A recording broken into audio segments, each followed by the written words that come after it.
Well, I thought I'd just finish up our section on global climate change by just reviewing the material we talked about at the very end of the last class when we actually met, and that is global responses.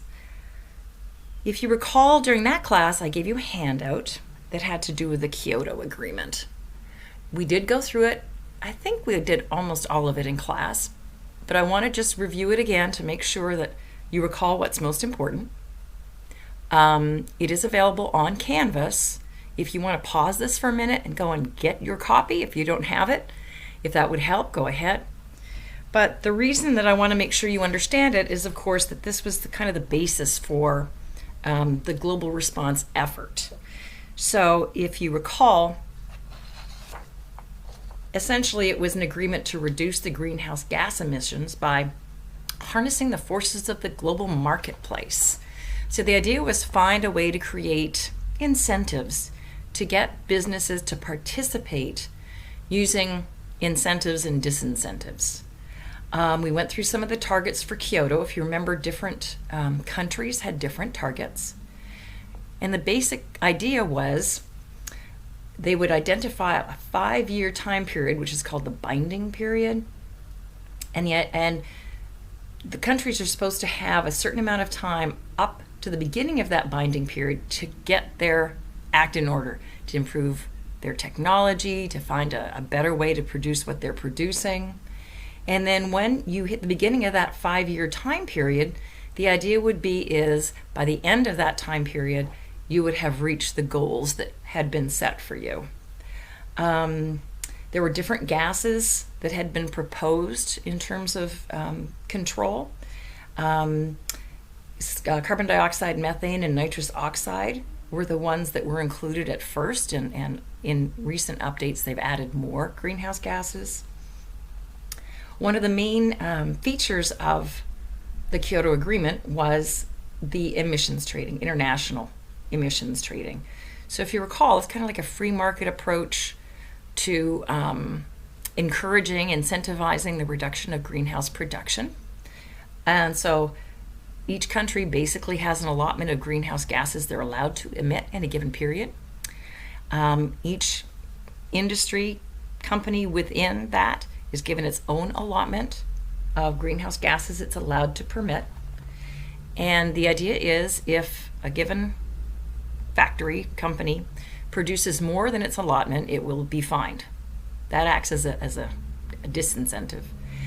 But the other part is if a company is very efficient and produces less than its allotted greenhouse gas amount, it can actually sell the greenhouse gas emissions quota that it didn't use to another company.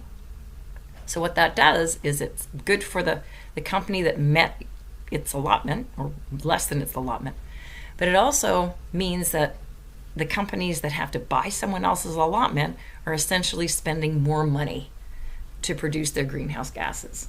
And through time, the idea would be to reduce the amount of allotments to encourage different corporations to reduce their emissions. Now, remember, there were challenges involved.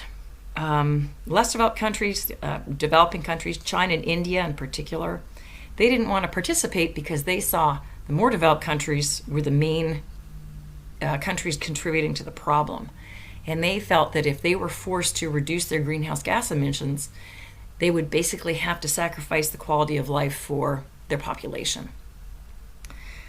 On the other hand, more developed countries, and particularly the United States, refused to participate if the less developed countries didn't participate because they felt as they were being forced to reduce their emissions, less developed countries would be freely creating theirs, and they didn't think it was fair.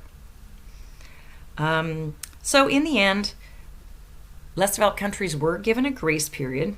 They were allowed a longer period of time to allow them to improve technology, get some investment before they hit their 5-year binding period. But as I've mentioned before, the U.S. has never actually ratified their participation in this agreement. Now, the other thing that we didn't quite talk about was the very last thing on the handout. It talks about compliance and enforcement. And the reality is, how do you regulate what's going on? How do you enforce compliance? How do you monitor it? Can you actually go about and fine different countries or corporations for not meeting their quotas? So that's an ongoing challenge that we're still dealing with today. Now, since the 1997 meeting, there have been multiple meetings since then. Every year there's usually something called Conference of the Parties. You can see on the screen, COP. And these are meetings held almost every year since 97 in order to reconsider the requirements, to write rule books of how this is going to work. So the UN Climate Change Conference, the UNCCC meetings, are referred to as COP meetings, Conference of the Parties. And again, they've been held every year since the original agreement. Now, you can read all about each meeting and the outcomes. Not a lot changes through time, but I want to talk about the most important meetings that have occurred since then. Now, one I'm just going to mention briefly. In Marrakesh in 2001, the Conference of the Parties meeting was really about creating some kind of rule book, basically setting the standards of expectations, time periods, and that's referred to as the Marrakesh Accords, or otherwise the Kyoto Rule Book. So that was notable in 01. But the next most notable meeting that you should recognize was held in 2005 in Montreal. And there they did a variety of things that were a little bit different because they recognized that their strategies weren't necessarily working as they anticipated. So let's talk about this. In Montreal in 05, the Marrakesh Accords, the rule book, was formally adopted. You got to remember, when representatives are at these meetings, they can sign agreements to whatever, but their country they represent hasn't truly committed themselves to participation until they go back to their home countries and work it through their own government system to get approval. So the Marrakesh Accords were adopted because enough countries had it approved through their own government structure. Now, other notable things. The Kyoto Protocol. The agreement was that it would not ever actually enter into force until at least 55 countries had it ratified in their government structure. So even though it was signed in 97 by a number of countries, it was ratified, it took, into 7-8 years until the 55th country actually signed it and formally accepted it. And actually it was Russia. They ratified it in 2004 as the 55th country. So now the agreement was in force with a binding period to be at the end of 2012. So the binding period would be 08 to 2012. Now, during the Montreal meetings, they recognized that they had to find better ways to incentivize participation. So there are 3 market-based mechanisms that were enacted at the Montreal meetings. Now, the first one is based on the carbon emissions trading. Now, emissions trading, if you remember, was in the Kyoto Protocol, but it was formally enacted in the Montreal 05 meeting. Now, the way they were going to enact these emissions trading programs was to create, number one, something called a Clean Development Mechanism. The short form is CDM. And the way to incentivize participation is if more developed countries helped less developed countries in terms of investment, developing new technologies for them, creating programs to help less developed countries reduce their greenhouse emissions, those more developed countries could get greater emission allowances, could increase their emission allotments through time. So again, if rich countries helped poor countries, help poor countries start to meet their reductions, the more developed countries would be rewarded by being allowed to emit more greenhouse gases. Now, along the same lines, something called Joint Implementation, JI, was enacted. Now, if you recall, when we looked at how we categorize countries, more developed countries versus less developed countries, we used GNI per capita, gross national income per capita. And if you remember, within the more developed countries, you had extremely high GNI per capitas, $100,000 per person, down to much lower GNI per capitas, even within the more developed country category. So I recall, some more developed countries might have a GNI of $12,000 per year, and they are categorized as more developed. So in joint implementation, the idea is that the richer, more developed countries invest and help out the poorer, more developed countries in return for emissions allowances. Now, the context for this was of course, in the 1990, the Soviet Union dissolved and created 15 independent countries. And those countries, along with countries in Eastern Europe that had been under control of the Soviet Union, they had to switch from a planned economic system where the government controlled everything to a market-based system. And the reality was, once they were independent countries, they had no idea how market systems worked. So a lot of those countries, for a decade or more, were called transitional economies. Transitional economies are economies that are trying to shift from a planned system, which tends to be really inefficient, to a market system based on, supply, demand, price, quantity. And many of the countries in Eastern Europe and the former region of the Soviet Union really had no idea how to make that shift. And so their GNI per capita were very low. So this reference for joint implementation refers to rewards of being able to increase your amount of emissions as a richer MDC if you helped the poorer, the MDCs with lower GNI per capita, reduce theirs. So it's kind of a reward system based on the emissions trading. Now, the next significant meeting was the Paris Conference of the Parties in 2015. And I'm going to click on this link and have you watch it here, because I'm not sure how easy it is to cut and paste that link for you, but it's very important. Trace here for DNews. Thanks for tuning in.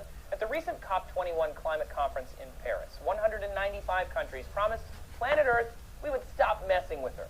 The press is calling it a huge win for environmentalists, world cooperation, and, of course, for the health of our planet. President Obama said in a speech after the deal was signed, this could be the best chance we have to save the one planet we have. But we just signed a piece of paper. We haven't actually done anything yet. The UN has held a climate change conference of the parties every year since the mid-90s. But more often the narrative is about their shortcomings rather than their successes. The U.S. famously avoided the 1997 Kyoto Protocol, and at the 2009 Copenhagen Conference, the rich European countries who got rich by burning coal told developing nations like China and India to agree to the same cuts that they were imposing on themselves. Nah, bro. There are a lot of examples of climate policy fails, but listing them all is going to get depressing. While we fight over language, climate change is continuing to ravage our planet. Knowing this, decision makers came into the COP21 conference in Paris with a whole different strategy. Unlike conferences in the past, Paris's COP21 let each country set its own goals for limiting or slowing carbon emissions, for fighting deforestation, for maintaining transparency, and for identifying adverse effects in climate change. In the last year, every country submitted a set of goals called Intended Nationally Determined Contributions, INDCs. Though each are different, they are all based on keeping Earth under the dangerous 2°C temperature increase that they all agreed was the worst at Cancun's COP back in 2010. Now everyone has the same finish line, and they have their own map to get there, and they've all signed the COP21 deal. We're on our way, y'all, right? Maybe. So next, each country shifts their wooden cog bureaucracies into gear toward a net zero emissions goal. From now until 2018, when they meet next, they're going to assess how to achieve the first steps laid out in the Paris Accords. Then they'll showcase their kick-started plans. According to their INDCs, China is going to be investing heavily in clean energy and will attempt to decrease their carbon emissions after 2030. The U.S. will reduce carbon emissions by 26% from levels measured in 2005. The European Union will cut 40%. Brazil will cut 37%, and they're going to curb deforestation to keep the Amazon carbon sink intact, because trees suck up carbon. Yay. India, the third largest CO2 emitter, is planning to promote clean energy generation and, of course, consumption. And even many Pacific islands, some of which will be underwater before the 2100 final target date, are submitting INDCs. The Paris Agreement is exceedingly complex, but COP21 guarantees each nation has their own reachable goals. The politicians involved are calling this a huge diplomatic success, but is that the scientific reality? Vox put together a chart from Climate Action Tracker data and found without COP21's plan, we were on track to hit a 3.8 C increase in Earth temperature by 2100. With the Paris pledges, we're still going to hit 2.7 C. That is way over the 2 C upper limit. The agreements call for deep reductions, and we need these deep cuts, and they are going to hurt. So, to help developed nations overachieve their goals, rich countries pledged $100 billion per year in public and private investment by 2020 to help poorer countries get affordable clean energy and lessen their struggles to meet these ambitious climate goals.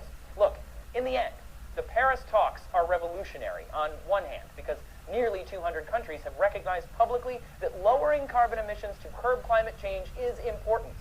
But what happens now?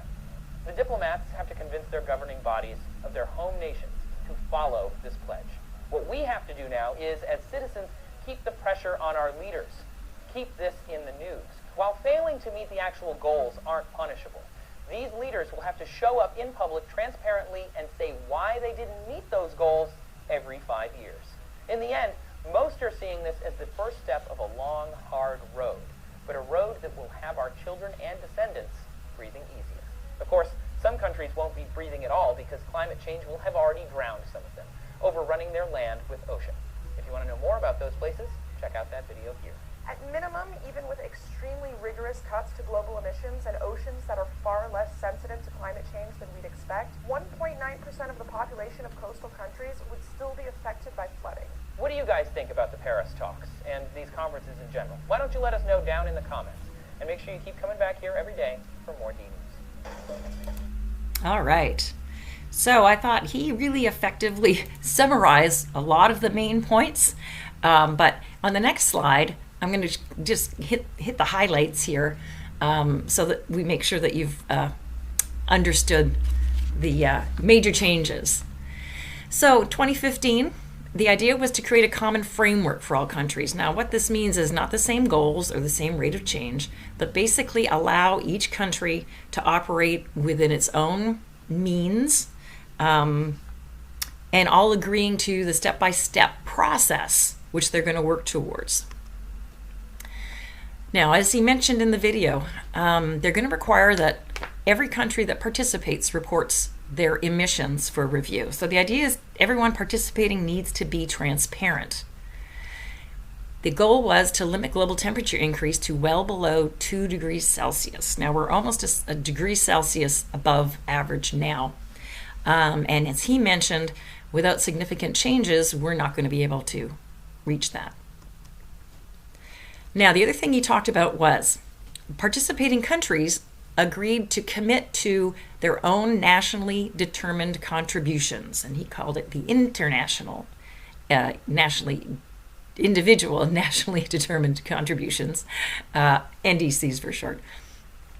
And here the idea was that each country recognized its own capabilities, possibilities, and set its own goals, rather than being required to meet a certain percent reduction by a certain time period.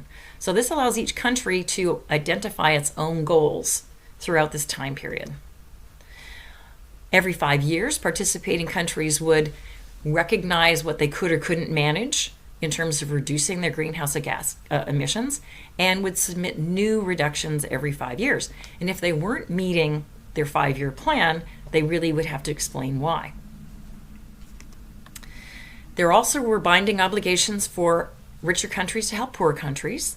He talked a little bit about private and public donations every year, putting billions of dollars towards helping less developed countries meet their nationally determined contributions.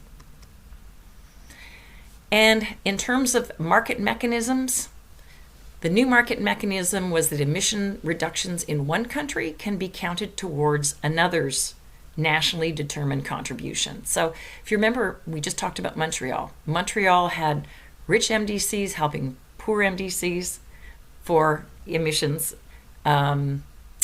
allotments, and another program that allowed rich countries to help poor countries. So the idea is now we have a standardized system. If you help another country reduce their greenhouse gas emissions, you could count that toward your allotment or your stated national determined contributions for your own countries.